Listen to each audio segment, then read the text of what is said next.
You can do that. You've got timers. I just want a hamburger. Right? I want to push button and get a hamburger. Right. Well, crypto needs to get to that point in order to get that level of adoption. Are you in it for the money? Are you in it for the tech? Or are you in it for the impact? I mean, the summary of that is orchestration is the next modular. Right.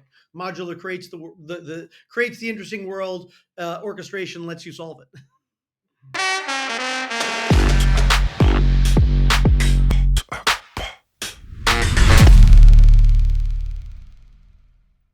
All right, welcome to Stacked. Hello, Dean. It's a pleasure to have you. Thank you so much for being our very first guest. How are you today? Hello. Thank you for having me. I am doing very well today.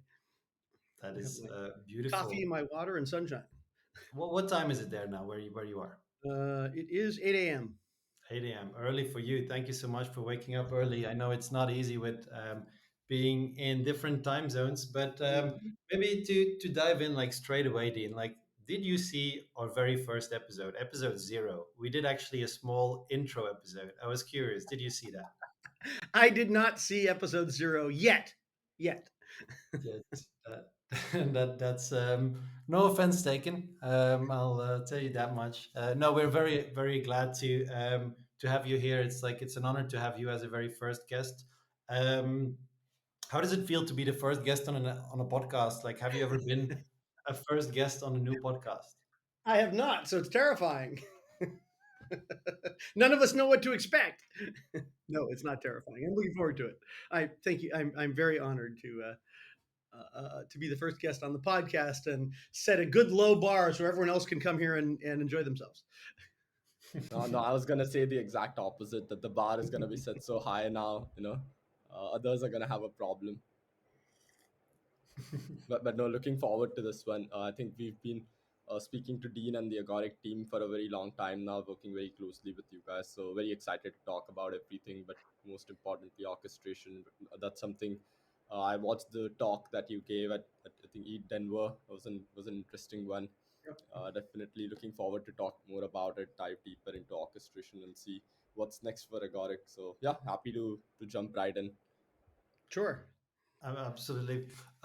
Maybe I mean one thing that I'm always curious about in general from everyone, but especially from you, Dean. What's your story? Like, how did you end up doing what you do now? Like, how did you get into crypto? Like, when did you decide to kind of jump to crypto? Like, what's your history? Like, I mean, I think I know vaguely, but want to kind of hear it from you again. Well, I was born in a small no. So I worked on, I worked on the first production smart contract in 1989.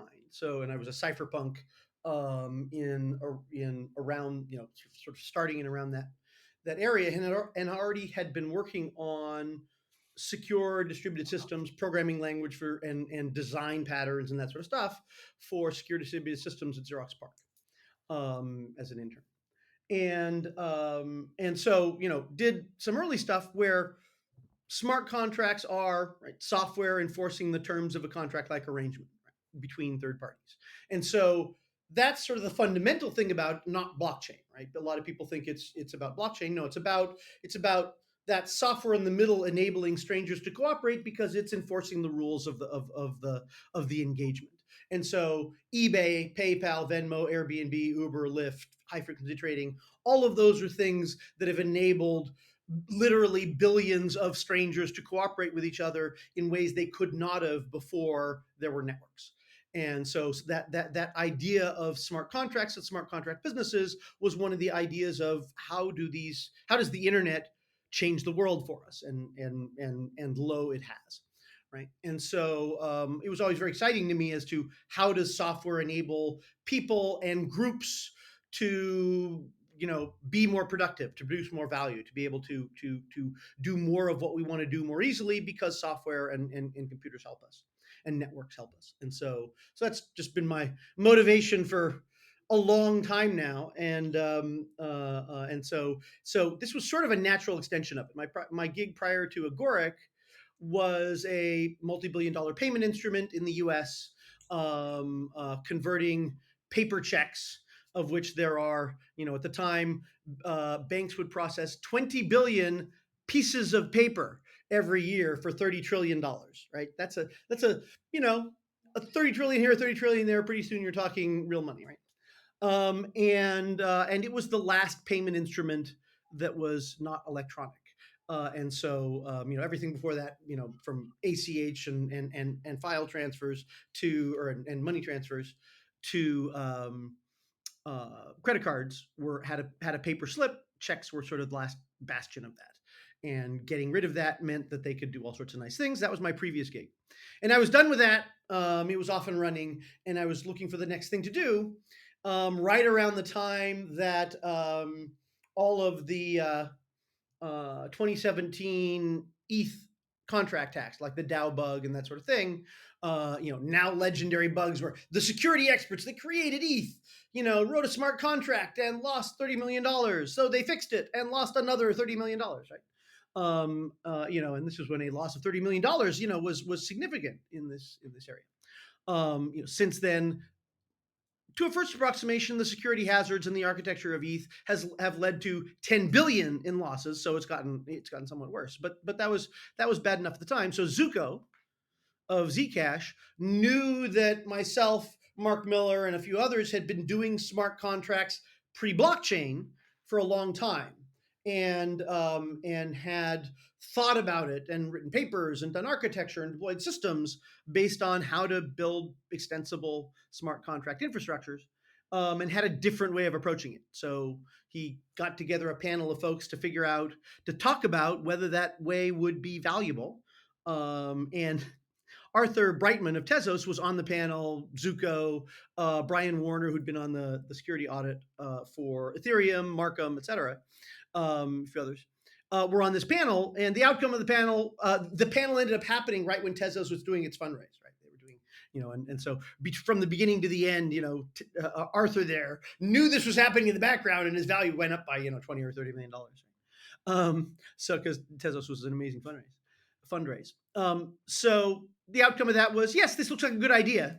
And so Zcash funded the effort, or was the initial seed investor. Then Naval and Polychain were our first round back in 2018. So that's when we were founded. Wow, that's interesting story. I didn't know it went like back that way, like all the way to the cyberpunk. I must love like when you mentioned these checks being such a big industry. I've always like hated those. Like I mean, from the first time I ever like had one in my hand, I was like, this is so retarded. I'm actually wondering, Mikhil, did you even ever use a check? I think it must have been like pre your time, even, no? No. I have used a You few have of them, used? but yeah, I was gonna say, do you do bill pay at all? Are you in the U.S. if you do bill pay, right? No. I'm not in the US, so Okay, because in the U.S., 70% of bill pay is turned into checks, right? I mean, so lots of people use checks that don't realize it. And one of the most interesting things that someone who actually now works for Agoric, Chris Hibbard, did when we had an e-check project back in the 90s. At a first run at it, pre all of the banking renovation and that sort of thing. Observed that when they went around and interviewed people to design their, a payment system that they would like, right, and design a flow of who gets notified when of what things in order to move the money, high percentage of them, without realizing it, would design checks without the paper, right? I want to be able to send a message to my payee with remittance information, with what is the metadata of why I am paying you. Not just here's the money, but here's the money covering these elements with this discount, and combining these three invoices, right? To my payee. I want to send that. That's what I want to do, right? And I don't want to tell my bank to dump some money into your bank account, right? And because then you get money and you have no idea what it's for, right? And so that's why checks are such a critical element, backbone of the economy still, is because they do much better job with remittance.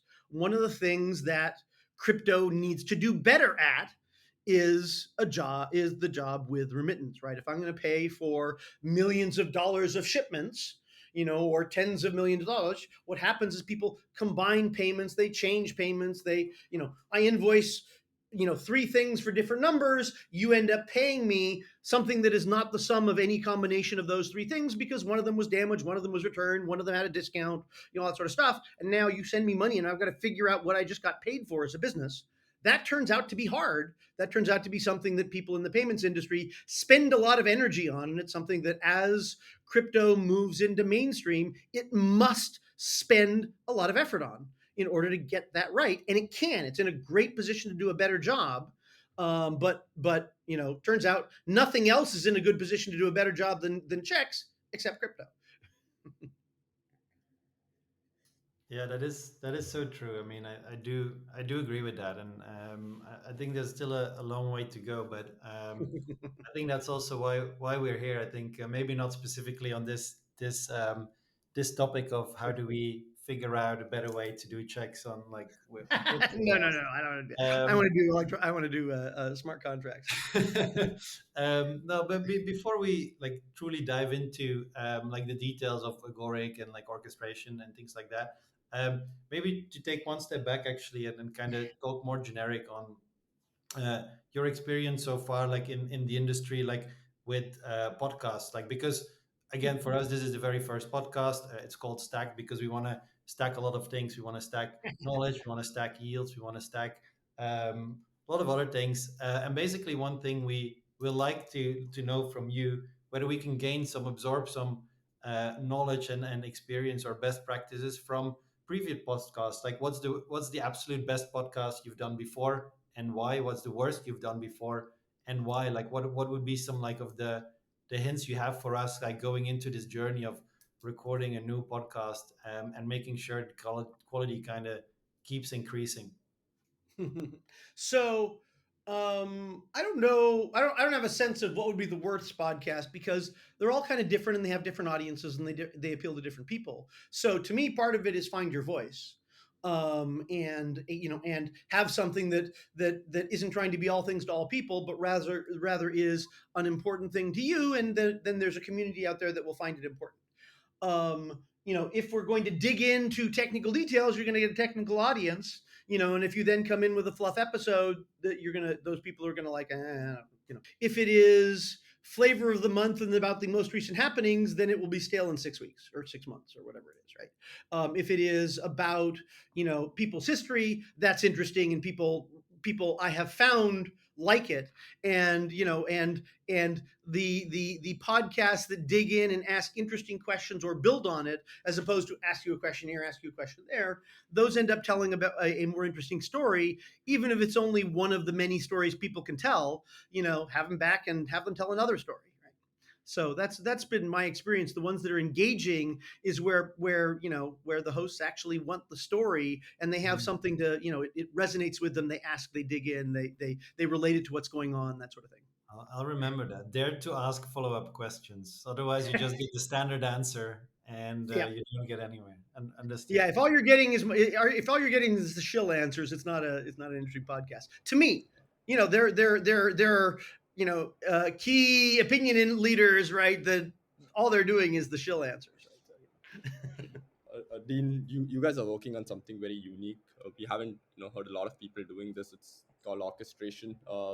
A lot of people call it chain abstraction. It's been a new thing that people have started talking about. But I hear this coming out from Agoric quite a lot, and I see you guys leading the frontier for chain abstraction uh, and orchestration. So would love to dive deep into this, hear what it is, why you started working on this problem, and see where you're headed. Sure. Yeah, chain abstraction is really the vision that users want to be able to use digital assets and services without caring about the underlying infrastructure, right? Without caring about the underlying chain. My analogy, when some people in the Web 2 world challenge it, is when I use a restaurant application to order a hamburger. I don't care whether they're hosted on Google. I don't care whether they're hosted on Amazon. I don't have to worry about only being able to order from restaurants that are hosted on Google or Amazon. I just push button and I get a hamburger, right? I mean that's sort of the simple user experience that turns out to be harder to implement than a complicated user experience. In crypto, we're very much right now in the world of complicated user experiences. So chain abstraction is users want to be able to access the underlying assets and services independent of the underlying infrastructure. orchestration is how you get there. Orchestration is how you implement that. Because it turns out it's hard to implement simple user experiences in an asynchronous world of multiple different chains with multiple different standards and multiple different ways of interacting with each other. And so, orchestration is what we do in the traditional web world, where these applications, like the ride share and the restaurant ordering applications, that sort of thing, those applications are implemented orchestrating across payment services and bridges and delivery services and maps and all these different microservices implemented and provided by different businesses to seamlessly stitch it together and give users a simple uniform experience. We need the same thing in Web3. And the cool thing about the current run-up is partly created by the explosion of interop, the explosion of modular, to produce all these different services that are all connected, but you can't quite sort of easily move across them. Users can't easily move across them. You have to manually carry your assets from one chain to another, and so users don't want that, right? They want it. They've got money here. They want to buy that thing there. They want to push button and have it happen. Right now, if you've got USDC on ETH and you want stake T at the end of the day, you've got to sign 3 transactions across 4 chains in order to make something happen. It's crazy, right? And even with sort of these front-end UIs that people add to try to make that easier, because that's what we must deliver to users, is an easier experience, you still have to sign those different transactions or give your keys up to some UI intermediary in order to sign on your behalf. And that's just not great, right? That's unsafe. It's not very usable. It's not very sustainable, and you can't make very sophisticated applications that way, right? And so, we were building this infrastructure for doing large-scale applications that could easily cross-chain. At the same time, the market was realizing that, we need to be delivering cross-chain applications to people, not just single chain, narrow, I can do NFTs over here and I can do NFTs over here and never the twain shall meet. And so being able to easily program stuff that does an operation across chain is really powerful. So yeah, I mean the simplest application that people were talking about was, example, I've got money burning a hole in my pocket on ETH and I want staked Celestia for a coin offering, or I've got staked Celestia and now I want liquid staked Celestia so I can participate in current airdrops going on. But more complicated things like portfolio managers, those are things that are, naturally not single chain, right? If I've got a portfolio, it's some Osmo, some Astroport, a little bit of stuff loaned on Umi, something in a perp market, etc. I've got to be able to have an application on chain that can see between those, spend some money here to buy something over there. Interesting.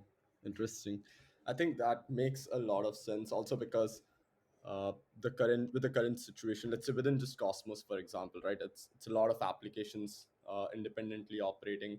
Hard to have any middle ground between these applications. If you really want to use something today, you have to jump 10 hoops to actually get something, unless you go use ibc.fun for simple transactions, right? Like you can swap between a few chains, get assets from one chain to another, but that still is at the very base layer of what's being built out when it comes to like user experience or chain abstraction orchestration.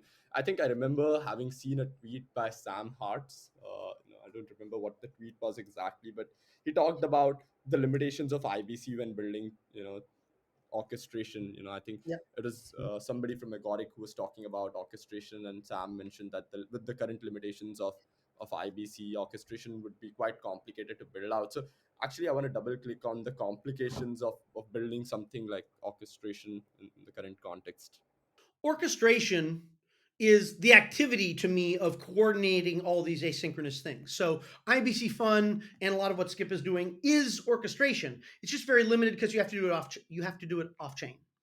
So I remember the conversation with Sam, and it was really interesting because he went through the challenges of using ICA, and you are limited in terms of what you can do from one chain to another by 2 things.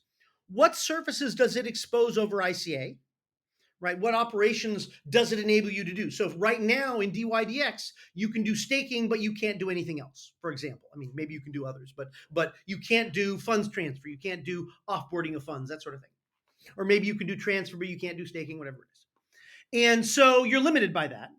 And then the other is you're limited in some sense by your ability to program to that API. So the limitation they had was I do an ICA transaction and then I can't tell whether it's done.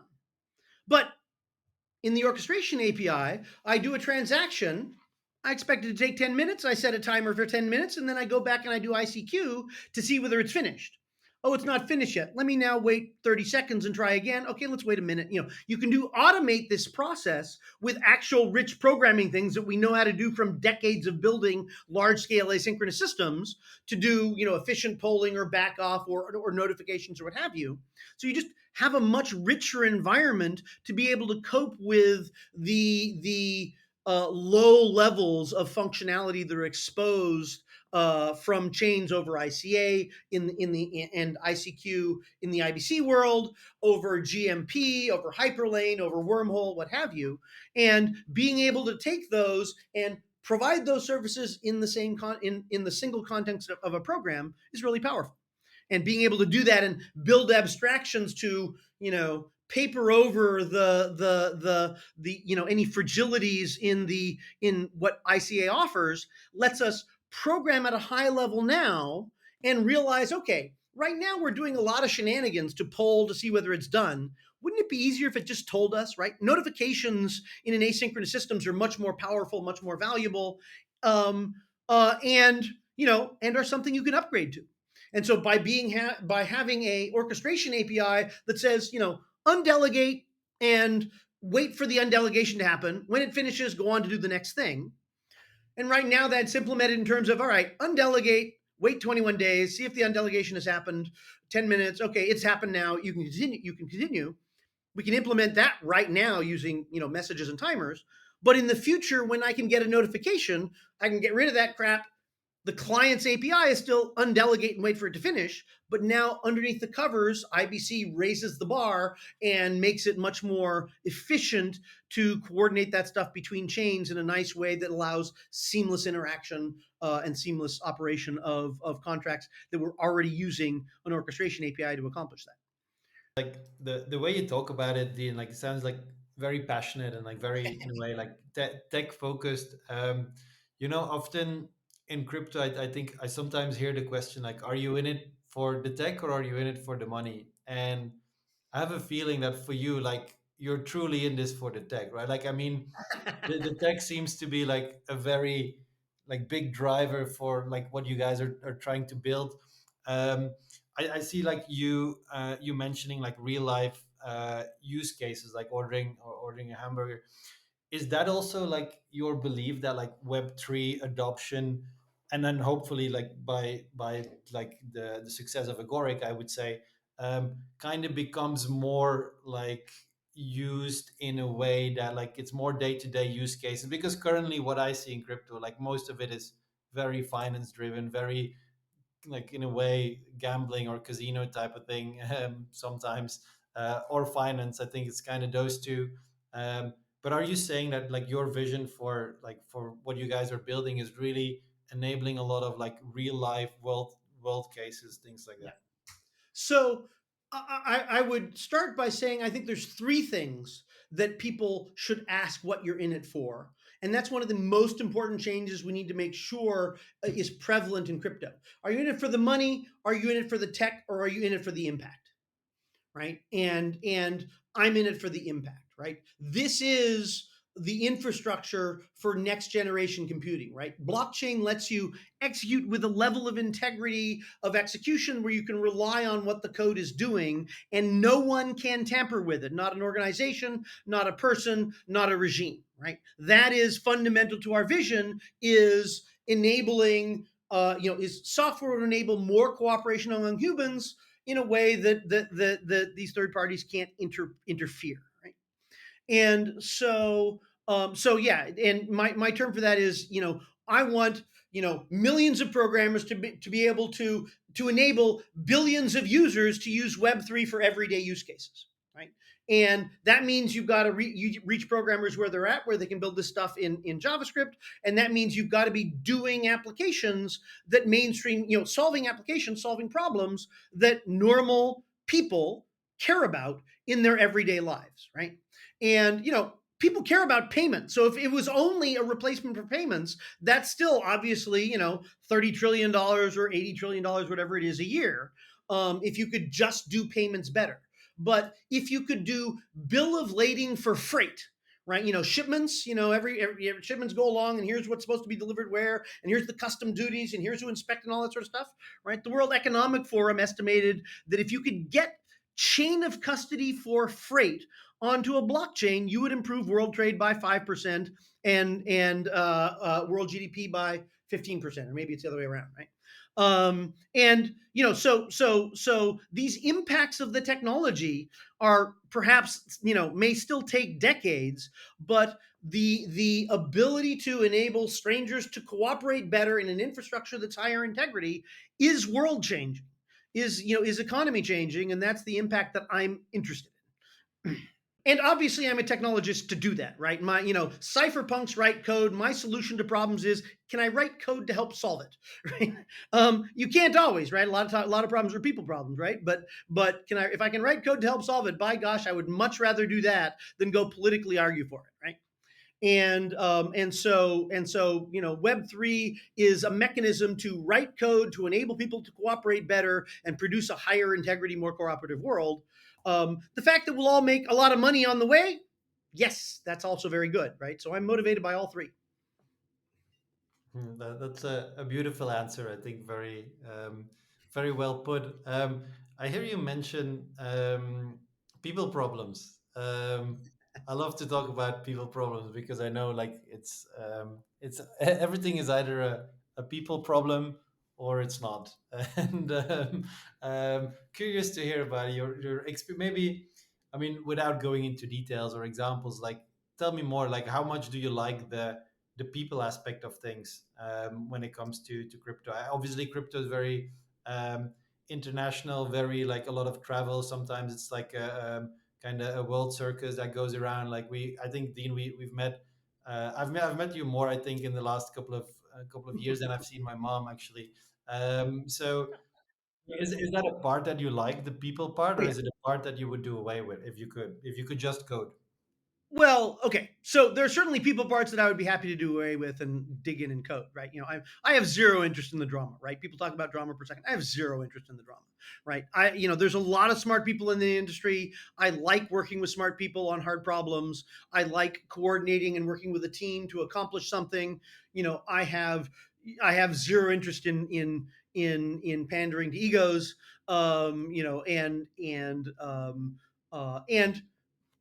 And I'm entertained, but also not very interested in memes and the flavor of the month and that sort of thing. I much prefer value creation, right? And a lot of what we enable with blockchain is implementing new kinds of property, creating new kinds of property, changing how we can integrate. Now we're getting to the world where we've gotten far enough along we can start to integrate real world assets into the digital world and start to make new kinds of property on top of that. And it's all about enabling people to cooperate better. That's what I like, is seeing cooperation. I'd much rather play co-op games than PvP. I know there are people that like PvP, and ironically, I'm too competitive for PvP. Right? I don't want to be in a world where I've got to win this. Just like, no, this is not important. Put it in context. The challenge is over there. And as a business, as folks, in not just Cosmos but in the crypto community, right? We're still in a very small pond, right? People go, oh, ETH has won the world. It's like, no, it's a big fish in a tiny pond, right? We're still a long way away from millions of developers and tens of trillions of dollars of revenue, right? And that's where we need to get to. That's the pie I want a small piece of. I have no, yes, I'd like some pie while I'm getting there, but that's the thing we have to keep our eye on and build towards. And so that's my focus. And so I want to cooperate with people in you know win-win, but there's reason why win-win is an important term, right? There's plenty of that. The reason economies work is win-win, not zero-sum games. And so I want to cooperate with people to go and accomplish larger things and produce net increase in value, not just shift it around. And so, I so think that's that's a on very the good idea. drama side, right? On the people side, yes, I love talking to people. I'm an extrovert. I love explaining things. I love you know good, interesting challenges. Interesting talk and challenges to ideas and bantering about ideas. Right. I was just in Korea. As a panel with that Zucky ran with me and Vitalik and Ilya and Adrian. Ilya of Near, Vitalik of ETH. You may have heard of it. Adrian of Anoma, and me of Agoric, and we were talking about chain abstraction. Right. And we were talking. It is a burgeoning driver of the next growth, right? That's exciting to me because it means that it's sort of acknowledged and obvious that yes, indeed, this is important going forward, and people are thinking about it across the entire crypto ecosystem, and that Agoric is a leader in that space. That's great from a business point of view, but most important is it's great because crypto is thinking about how do we solve real user problems, and they're doing that because real users are coming to crypto and going, hey, you're not solving my problem. I want this and you're not delivering it. Can we bridge this so that your product becomes relevant to me?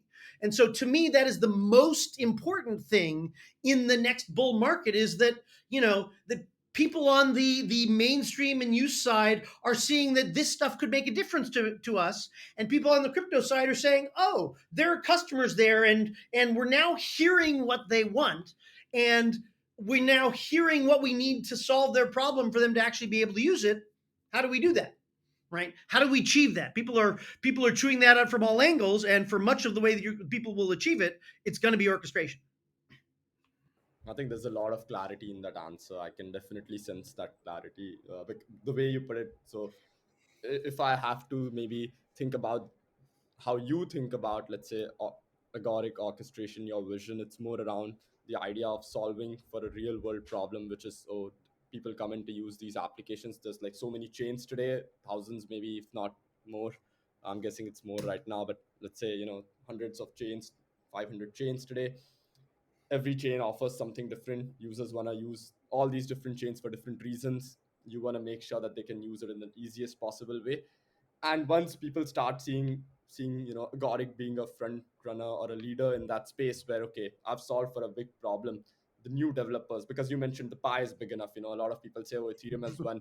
I think the reality is that even today, like if you go into the real world, there are newer banks that come up, offer the same services, and end up getting a large portion of let's say users, right? So the pie is still quite small in crypto, that's for sure. Ethereum, I do think EVM has a lot of challenges, and obviously we can go into those, but I think the crux of the matter is that the pie is too small. If you want to if you want to grow the pie, you first want to solve for a real world problem, which is users come in, how do you make them stay, how do you make their experience better? And then as developers start seeing users on your platform, they are like, okay, let me build something on agoric, right? Because it's so much easier to build something on agoric. So Right. I think the vision is quite straightforward, very clear, and when you put it like that, it becomes very straightforward to anyone to understand. So that's definitely quite an interesting view. I'll actually double click maybe on some things that you talked about, specifically around Cosmos. Let's say, so Cosmos, so the Cosmos first chain, you're an IBC enabled chain building in the Cosmos, obviously in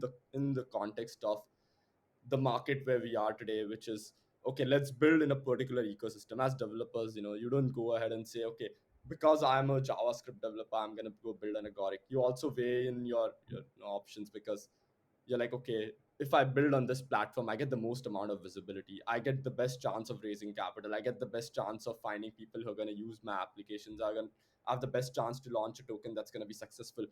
uh, how do you feel about building in Cosmos for those reasons and maybe other reasons as well, right? So I don't think of myself as building in Cosmos, right? We're using the Cosmos SDK, we're using IBC, we contribute to the ecosystem and so forth. But Agoric is its own ecosystem, and especially now as we look at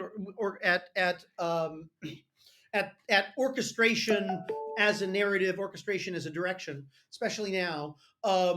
We've got three classes of developers coming. We've got folks that they've already built somewhere, and it might be that they've built in Polygon, or they've built in ETH, or they've built in Solana, but they realize, or they built in Cosmos. For example, they might be a validator that has services that they have implemented in the Cosmos ecosystem, where the limitations of the platform make it hard for them to add the next level of service, or the service they want to offer includes now taking my position that I built on my validator across multiple different chains, for example, and tokenize it and put it in a market on Osmosis.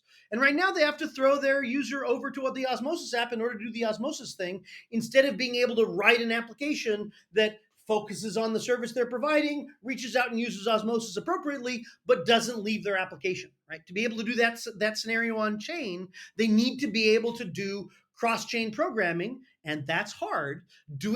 Extending that by writing a smart contract on Agoric that's white labeled to their application and what have you, that's a powerful thing that orchestration lets you do. So we've got folks that already have something deployed and they want to extend its functionality. We have folks that are not Cosmos based, that they know they want to do cross-chain applications. They want to do a portfolio manager. And it might be a broad interchain portfolio manager, but it doesn't take very long before people want to be able to talk about positions in ETH bridged across Axelar or Wormhole or Gravity or Hyperlane or what have you, right? Any of these different bridges, they want to be able to reach those other assets. Being able to write a smart contract that lets them do so and move things around, they can think of themselves as just a Web3 application developer and build on Agoric. Similarly, once we go out to Web2 developers, they don't care about Cosmos, they don't care about ETH, and they don't care about Solana. What they care about is, I've got this real world asset, I'm releasing bonds, I need a place to deploy this so that I've got high integrity. I've got tickets, I've got loyalty programs. What's your integration with Shopify, right? They care about solving their problem. They don't care about our tribes. And so to me, we're a Web3 platform. We're not a Cosmos platform, and I love the Cosmos team, and the Cosmos broad community. When we first connected, it was like we'd found our peeps, but that's because it's a set of people that think about independent sovereign chains communicating with each other with secure protocols, engaging in commerce between these different services, right? Between these different components, between these different blockchains. That vision has been a long driving vision from us of how you build large scale economies, large scale digital economies, because that's the way businesses work. That's the way the real economy works, is independent businesses in voluntary cooperation with other businesses accomplishing larger and larger things. And that aligns with the Cosmos ideology, with the Cosmos approach. And so we found our peeps. But just like, yes, I'm part of the economy, but I'm, I'm part of the bigger economy in order to deliver value to end users. Makes sense. Yeah, I think that definitely makes sense. I believe a lot of other teams view things in a similar manner, which is, oh, we use the tech stack, but that does not mean we are a part of just this small Right. ecosystem. We are part of something bigger. So that does make sense. I think before we jump on to some other topics, maybe one last question on orchestration would be the timelines, and what the first versions look like. Is it more, let's say the first version is more ICA, ICQ driven, and the future versions are driven in a way where you could actually interact with chains beyond the IBC world as well? So yeah, I would love to hear about that. Sure. Yeah, we just started reviewing with partners the versions of the API. Obviously, I presented samples that came from the API as we were iterating on it and tuning it up. The underpinnings, right? There's a lot of depth in the platform that enables this, right? The fundamental mechanisms of being able to have multi-block operations, right? The is is unique to the Agoric platform, of being able to do async await, where I can have in a single operation in response to user action, reach out across to another chain, wait for it to finish, reach out to a timer, wait for 5 minutes to pass, reach out to another chain, wait for that to finish, all those kinds of things. That's unique to the platform, right? Any cross-chain action is necessarily multi-block. Being able to do that as long-lived JavaScript processes with async await, being able to integrate timers, being able to have reactive response, those technical things have taken a lot of effort to implement and get right, and some additional elements to get onto the most recent versions of IBC to take advantage of all the things that we've all worked together in the Cosmos ecosystem to get into improving versions of IBC. That's going in now, security audits, that sort of thing. But the design of the API is then, take all of that and make it even easier to use, right? Make something that is agnostic across denoms. Denoms for the same underlying asset are different on every chain. You as a programmer would like to mostly not care about that. When you do an undelegate that takes multiple days to execute, you want to write that very simply, right? Being able to make all of that and have it exist in the context of upgradable contracts, that's hard, that's rich, that's interesting. We're in the process of finishing up some of those pieces. So, we're reviewing the API now, we're finishing some of the implementation. Elements are going through security audit, and in the next, we'll have testnet versions of it in the next month or so, and then production shortly thereafter. And it's designed to incrementally add more in a transparent fashion. So on top of the ability to do IBC, I can then do IBC to Axelar or mitosis or something that implements a bridge, invoke the bridge, and layer on top of that something that lets me say, okay, get me access to Filecoin, right? Get me access to ETH, right? Just like I can right now say, get me access to Osmosis, get me access to Celestia, get me access to Filecoin. Now I'm just going to use the same, hey, move some tokens over there, delegate it, purchase a position of storage, give me back a reference that I can hand to my application to upload NFT data, whatever it is. It's easy to layer abstractions up in order to raise the level of that smart contracts are executing. That's one of those things that is the power of JavaScript, and the reason it is the number one programming language on the planet is you can build a framework with components such that other developers can add components that you build on top of, and you get literally really exponential growth of developer power as developers start to contribute components into the pool. And so indeed, layering on Axelar GMP, on Hyperlane, on Wormhole, etc., all of those ability to smoothly integrate functionality will be, instead of big releases, they will be incremental releases of new functionality on top of the running system. And that, we expect to do continuing releases over the course of the year to add functionality based on early, the needs of early partners as they're building on this, on the platform and on the orchestration API. Honestly, yeah, that's really amazing, and I'm personally like super excited about it. I mean, I've told you this when we met in Denver. Like, I think there's a huge amount of use cases that this unlocks in a way. Like, I'm already dreaming about like cross-chain leverage liquid staking, stuff like that. Some real cool use cases I think that can be built using this. But no, Dean, this was like truly amazing. I think for anyone who didn't know what orchestration was, I think it should be clear after watching this this episode. I've personally learned a lot. To me, like how I would kind of maybe summarize it, like in I think the words that you've used as well, is like it's the ability to kind of stitch microservices together. It's in a way, if you look at Cosmos and in general, like modularity has been a big topic, and we try to build everything modular. But of course, like for in order for things to work, you need something that kind of stitches things together. And I think this is what you guys are kind of working towards. And it's very exciting. Like, I'm personally very excited. I can see you are as well, and I'm sure many people in the ecosystem or in the industry are excited about it as well. So thanks for bringing all of that clarification to us and to the listeners. Before we end, maybe I have a few more questions, but yeah, please go ahead. So yeah, I mean, the summary of that is orchestration is the next modular, right? Modular creates creates the interesting world. Orchestration lets you solve it. There we go. We have the quote for our episode. The debate for people to kind of come in. Um, one last question, just on the personal side. Weekends ahead of us, maybe not for the people watching later on, but weekends ahead of us. What do you do in your free time? Do you know what does a weekend look like for you? What's fun? This weekend, it's taxes. That is not Oh, fun. not fun. You asked about a bad weekend. No, what is my weekend? What is my weekend like? It is gorgeous outside. So even if I'm programming, it'll be outside. But get out, absorb some sunshine. Visit some friends. I've got a group of people I haven't seen in a while that is getting together on Sunday.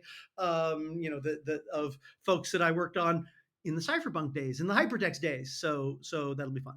Amazing. And it's back to I enjoy talking with people, right? And I enjoy working That's with people. very clear. That's very clear. Amazing. Well, thank you so much, Dean, for coming on. It was amazing to have you as a first guest. Really appreciate it. Wishing you all the best, and of course, we will stay very closely connected to hear all the updates from you. Excellent.